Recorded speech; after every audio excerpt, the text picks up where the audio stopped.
जय सिया राम। सब सुख लहे तुम्हारी सरना, तुम रक्षक काहू को डरना। बाबा नीम करोली जी महाराज का एक अद्भुत प्रसंग हम आपको सुना रहे हैं।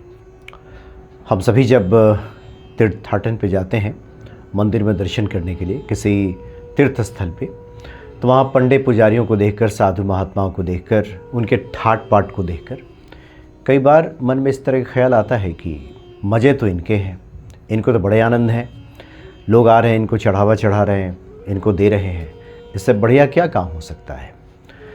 जो लोग नहीं समझते इन बातों को तो उनको चाटन पकड़ता है और इस तरह की बहुत सारी बातें कहते हैं। जो लोग मिठाइयाँ बेच रहे हैं वहाँ पे, वो गमछा दुपट्टा वगैरह जो बेच रहे होते हैं कि देखो इनके तो, ये तो लूट मचाने में लगे हुए हैं। बहुत सारी बातें इस तरह के लोग करते हैं। बाबा नीम करोली जी महाराज से जुड़ा हुआ एक ऐसा ही प्रसंग है। बाबा जी के एक भक्त हुए, बहुत लगाव था बाबा से उनको। आगरा में नौकरी करते थे, बैंक में नौकरी करते थे आगरा में।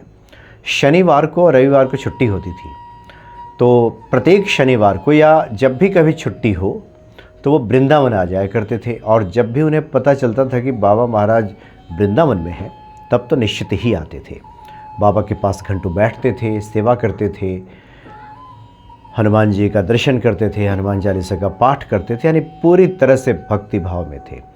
लेकिन मन के भीतर कहीं कलुष छुपा हुआ था, कोई मैल, कोई गंदगी मन में रह जाती है तो वो समय समय पर सर उठाती है।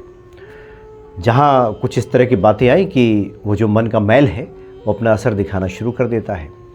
तो देखते थे कि बाबा के पास जो भक्त मिलने आते हैं, जो समृद्ध भक्त कई बार आते थे बाबा से मिलने के लिए, तो बाबा कहते थे कि तुम चीनी दे देना, तुम एक बोरी आटा पहुंचा देना, तुम ये पैसे दे देना, आश्रम में ये काम करवा दो, वो करवा दो। इस तरह से वो बहुत सारी चीज़ों की डिमांड करते थे बाबा कई बार भक्तों से।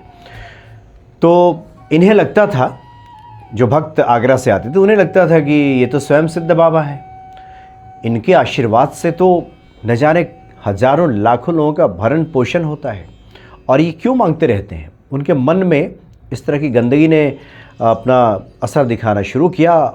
जितनी बातें उल्टी सीधी सोचा जा सकता है सब उन्होंने सोच लिया कि पैसे जमा करते होंगे बाबा, हो सकता है जहाँ से आए हों बाबा, जहाँ इनका निवास स्थान है, पैतृक घर है, वहाँ कुछ भेजते भी होंगे। तमाम तरह की जो बातें उनके मन में उठने लगीं। और शनिवार का दिन था, दिन में इस तरह की घटना घटी। जहाँ ठहरे थे वहाँ पे आए, करवट बदलते रहे, रात में नींद नहीं आई। उन्हें लगा कि पता नहीं, बाबा को लोग कहते हैं स्वयं सिद्ध, और उन्हीं की खातिर वो आते हैं।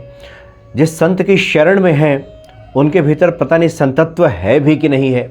क्या वो भी ऐसे ही जैसे लोग हैं, लगे हुए हैं तमाम तरह के कार्यों में, क्या ये भी बाबा वैसे ही हैं क्या।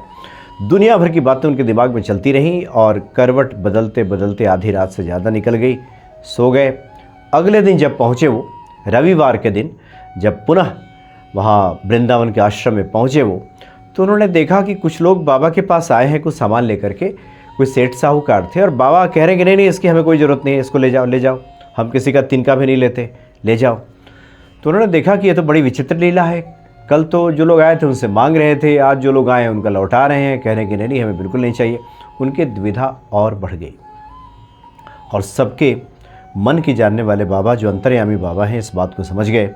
और किसी भी भक्त की भक्ति खंडित हो, भक्त के भीतर किसी प्रकार का अविश्वास जन्म ले, ये बाबा ऐसा होने नहीं देते।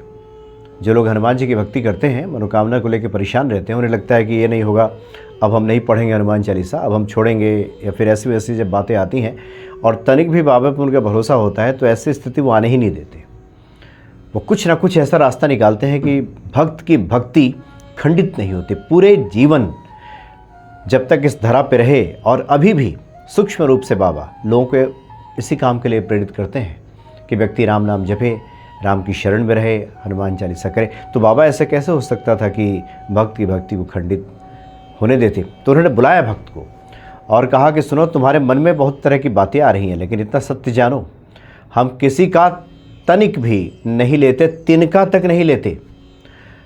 जिसके कर्म के अनुसार, जिसके जीवन में जो उसका भोग नहीं होता है, चीज़ों का जो उसका भाग नहीं होता और उसके पास आ जाता है, तो ये निकल जाएगा, और निकलेगा तो बहुत कष्ट देगा अपने प्रकार से। या तो अस्पताल जाएगा, डॉक्टर्स ले जाएंगे, या फिर कोर्ट कचहरी का मामला हो जाएगा। और ये दोनों चीज़ें उस व्यक्ति को पीड़ा में डालेंगी।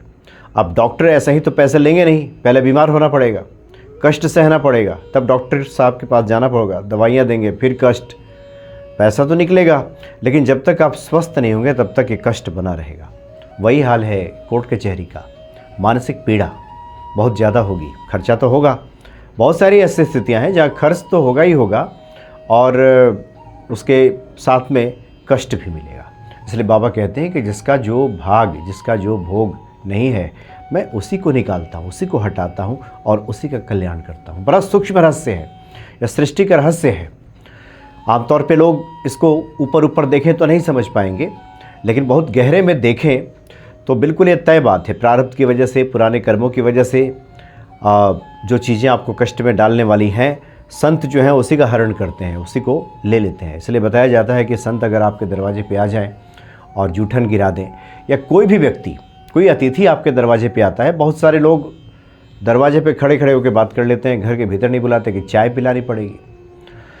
और तो बाहर बाहर जितनी बातें हो जाए, मीठी मीठी बातें, लेकिन जहाँ चाय पिलानी पड़ जाए, 2-4 रुपये का खर्च की बात हो जाए तो बाहर से ही नमस्ते सलाम सब हो जाता है और व्यक्ति को विदा कर दिया जाता है। लेकिन वो व्यक्ति नहीं जानते कि हर व्यक्ति के साथ उसका कर्म जुड़ा हुआ है। जो व्यक्ति आपके घर पे आया, हो सकता है कि आपके ही कल्याण के लिए आया हो, ईश्वर ने भेजा हो। इसलिए इस भाव से बाबा हमेशा अपने भक्तों को संदेश दिया करते थे। इसलिए जब कभी भी किसी संत को देखें कि उनकी स्थिति है, तो इस प्रकार के कुविचार मन में ना आने दें, और नहीं तो फिर बाबा की महिमा से व्यक्ति परिचित नहीं हो पाएगा। बाबा को अगर संपूर्ण रूप में समझना है, उनका कृपा पात्र बनना है, तो उनके एक एक जो उन्होंने कृति है, जो उनका कर्तव्य रहा, जो उनकी भूमिका रही, भक्तों के साथ जो उन्होंने बातें की, जो अपने कार्य के माध्यम से संदेश दिया, उसको समझने की आवश्यकता है। तो निश्चित तौर पे जो व्यक्ति है वो बाबा का कृपा पात्र बन जाएगा और बाबा उस भक्त को निहाल कर देंगे। क्योंकि बाबा कभी भी किसी भक्त को संकट में नहीं छोड़ सकते, संकट में नहीं देख सकते। निश्चित तौर पे उस भक्त का कल्याण होता ही होता है। तो बड़े दयालु हैं बाबा नीम करोली जी महाराज। जय सिया राम।